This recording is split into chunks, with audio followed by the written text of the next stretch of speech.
Hello friends, welcome again. दोस्तों, garden decoration की जो बहुत सारे पार्ट्स होते हैं उसमें एक होता है हैंगिंग्स। आप गार्डन में जितना हैंगिंग्स लगाएंगे ये आपका गार्डन का सुंदरता को और ज़्यादा बढ़ाता है। उसी तरह लास्ट ईयर भी मैं अपना गार्डन को डेकोरेशन करने के लिए बहुत सारे हैंगिंग्स का यूज़ किया था। उसमें से ये एक सबसे ब्यूटीफुल हैंगिंग है। ये एक्चुअल में एक जापानीज गार्डन डेकोरेशन आइडिया है जिसको बोलते हैं कोकेटामा। ये दिखने में जितना सुंदर होता है, बनाना उतना आसान है। उसको कैसे बनाना है इस वीडियो में मैं आपके साथ शेयर करूंगा। स्टार्टिंग फ्रॉम कैसे उसका सॉइल प्रिपरेशन करना है, कैसे उसको लगाना है और उसको कैसे हैंग करना है, साथ में कौन सा केयर भी करना है, सारा डिटेल्स इस वीडियो में मैं आपके साथ शेयर करूंगा। तो वीडियो को जरूर लास्ट तक देखिए सो दैट आपको कंप्लीट इन्फॉर्मेशन मिल सके। तो चलिए वीडियो को स्टार्ट करते हैं।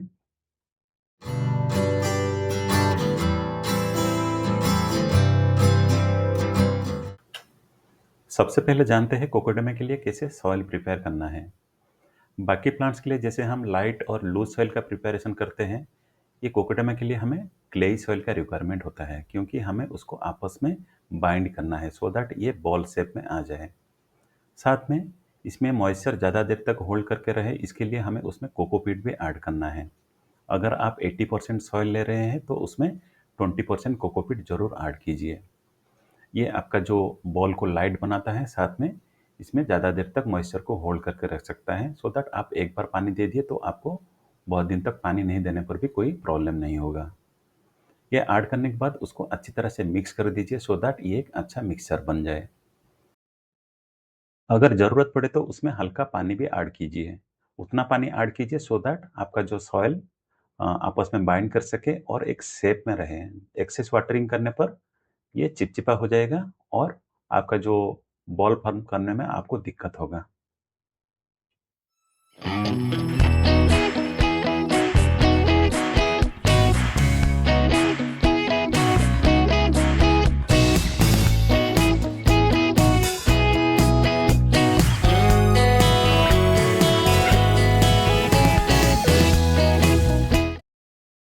तो ये हमारा सॉइल मिक्स अभी रेडी हो चुका है। उसको चेक करने के लिए थोड़ा सा सॉइल मुट्ठी में लेके उसको प्रेस कीजिए और देखिए बाइंडिंग हो रहा है कि नहीं। जैसे कि मैं देख पा रहा हूँ ये बाइंडिंग अभी हो रहा है, तो हम उसमें बॉल बनाना स्टार्ट करेंगे। जो बॉल बनाएंगे बॉल का साइज कम से कम 10 सेंटीमीटर डायमीटर होना चाहिए। उससे कम होने पर प्लांट का जो रूट्स के लिए सफिशिएंट स्पेस नहीं होगा रूट स्प्रेड होने के लिए, और प्लांट का ग्रोथ भी अच्छा नहीं होगा। तो जो बॉल बनाएंगे उसको अच्छी तरह से प्रेस करके कॉम्पैक्ट करके एक बॉल बनाइए।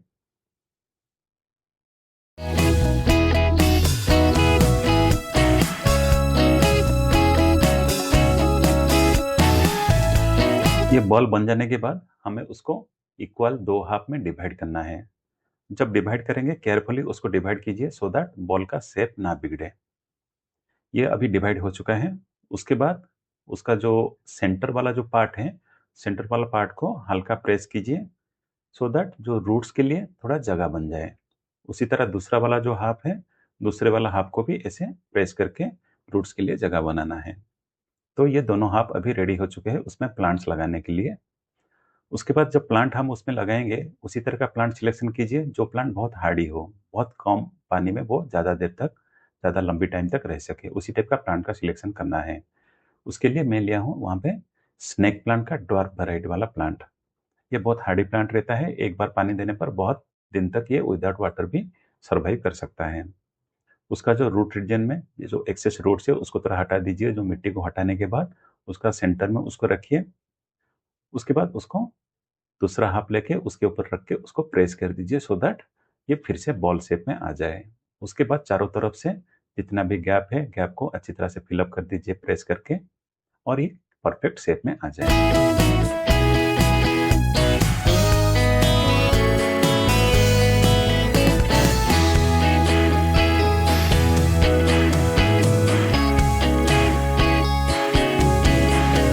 तो ये हमारा प्लांट अभी लग चुका है। उसके बाद ये मिट्टी के ऊपर हमें मॉस का एक कोटिंग देना है। मॉस इसीलिए दे रहे हैं क्योंकि ये मॉइस्चर को ऑब्जर्व करके रखता है, साथ में मिट्टी को भी टूटने से यह बचाता है। मिट्टी जो है अपना शेप में रहेगा। तो कोई भी एक अच्छा मॉस लेके उसको स्प्रेड कर दीजिए, उसके ऊपर हल्का पानी दे दीजिए सो दैट ये थोड़ा गीला हो जाए सो दैट आपको शेप करने में ईजी होगा। अगर आपके पास मॉस नहीं है तो उसका मैं दूसरा तरीका भी आगे बताऊंगा कैसे आप उसको फार्मली फिक्स कर सकते हैं। तो मॉस में थोड़ा हल्का पानी दे देने के बाद ये जो आप बनाए थे प्लांट का जो बॉल बनाए थे उसके ऊपर रखिए और मॉस को चारों तरफ ऐसे लपेट दीजिए सो दैट ये यूनिफॉर्मली चारों तरफ डिस्ट्रीब्यूट हो जाए, कहीं पे भी आपका मिट्टी दिखाई नहीं दे। उसी टाइप का आपको केयर लेना है, जहाँ पे एक्सेस मॉस है उसको निकाल के जहाँ पे मिट्टी दिखाई दे रहा है उसी जगह में उसको लगा देना है सो दैट ये कंप्लीटली मॉस से कवर हो जाए।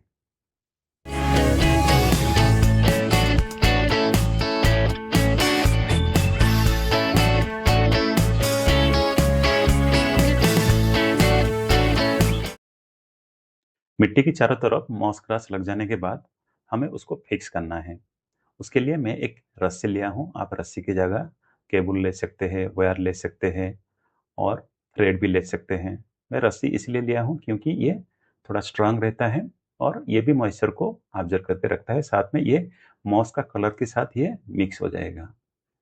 उसके बाद उसको एक गांठ लगा के उसको चारों तरफ ऐसे क्रिस क्रस करके लपेट दीजिए सो दैट मॉस जो है अपना शेप में रहे। जब आप पानी देंगे तो मिट्टी आपका ना टूटे और मॉस भी शेप पे रहेगा, साथ में ये रस्सी उसको सपोर्ट भी देगा।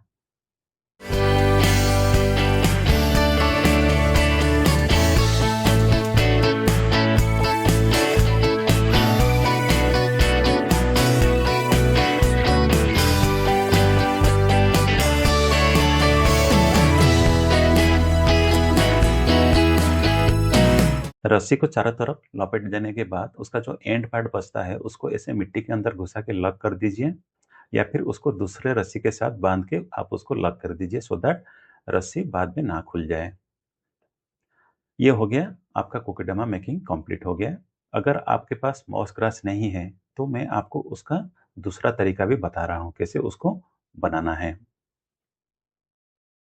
इसमें कोकोडामा का जो प्लांट लगाने का सारा प्रोसेस सेम रहेगा, ओनली जो डिफरेंस है मॉस की जगह आपको कोकोनट का फाइबर लेना है। ये जो सूखा वाला फाइबर उसको थोड़ा पानी देके गीला कर दीजिए, उसके बाद उसके ऊपर आपका जो प्लांट लगाया हुआ कोकोडामा को रखिए और फाइबर को जैसे प्रीवियसली आप मॉस कास्ट कर रहे थे उसी टाइप का उसको चारों तरफ ऊपर करके उसको ऐसे रस्सी से फिर से टाइट कर देना है।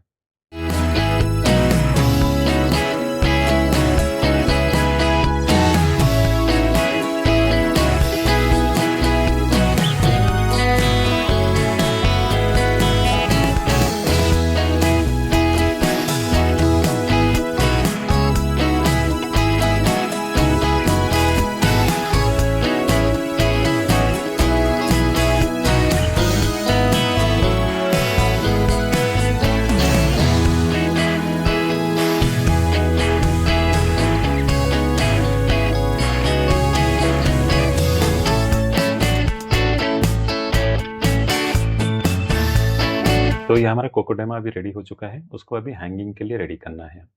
हैंगिंग के लिए मैंने 2 जीआई वायर्स लिया है। जीआई वायर्स इसलिए लिया है क्योंकि ये रोस्ट फ्री होता है और लंबी देर तक आप उसको हैंग करके रख सकते हैं बिना टूटे। उसके बाद उसको एक साइड में अंदर ऐसे घुसा देना है और उसका दूसरा पीस को भी अपोजिट साइड में घुसा देना है। ये हो जाने के बाद उसका जो अपोजिट एंड है उसको बेंड कर दीजिए और उसका मिट्टी में घुसा के उसको लॉक कर दीजिए। ये अभी ऊपर से जितना भी आप खींचेंगे ये खुलेगा ही नहीं और दोनों तरफ ऐसे बेंड करके अंदर लॉक कर दीजिए। तो ये हमारा भी हैंगिंग के लिए रेडी हो चुका है। उसका अपर वाला पोर्शन को यू शेप कर दीजिए जहां पर हम अपना जो स्ट्रिंग लगाएंगे।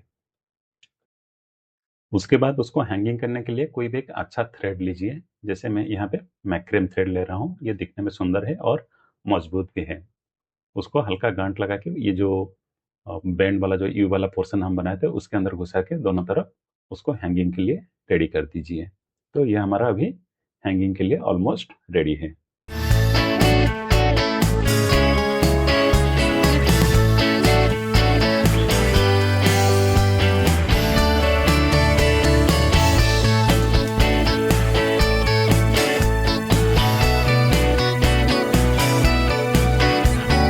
अब बात करते हैं कैसे उसको वाटरिंग करना है।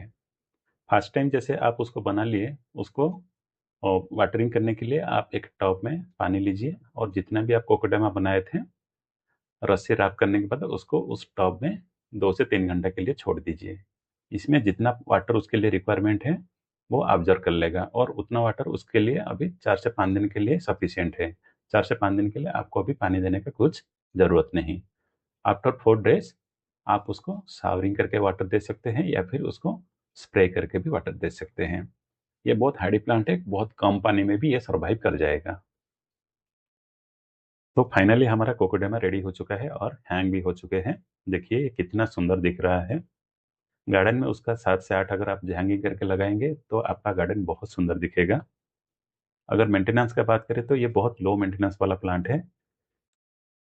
एवरी 4 से 5 दिन के इंटरवल में उसको शावरिंग करके या फिर स्प्रेइंग करके वाटरिंग कीजिए और फर्टिलाइज़र के तौर पे एवरी मंथ आप उसमें एनपीके 19-19-19 का एक स्प्रे दे दीजिए। उसके लिए ये बहुत सफिशिएंट है और उसको डायरेक्ट सनलाइट में मत रखिए। जहाँ पे इनडायरेक्ट सनलाइट उसके ऊपर पड़ता रहे, उसी जगह में उसको हैंग कीजिए। तो ये हो गया कंप्लीट प्रोसेस कैसे कोकोडेमा को प्रिपेयर करना है और कैसे उसको हैंग करना है। आशा करता हूँ वीडियो आपको अच्छा लगा होगा। अगर वीडियो अच्छा लगा है तो वीडियो को लाइक कीजिए और चैनल को सब्सक्राइब कीजिए। तो फिर मिलते हैं फिर एक अगले वीडियो में। तब तक के लिए bye bye. Have a nice day.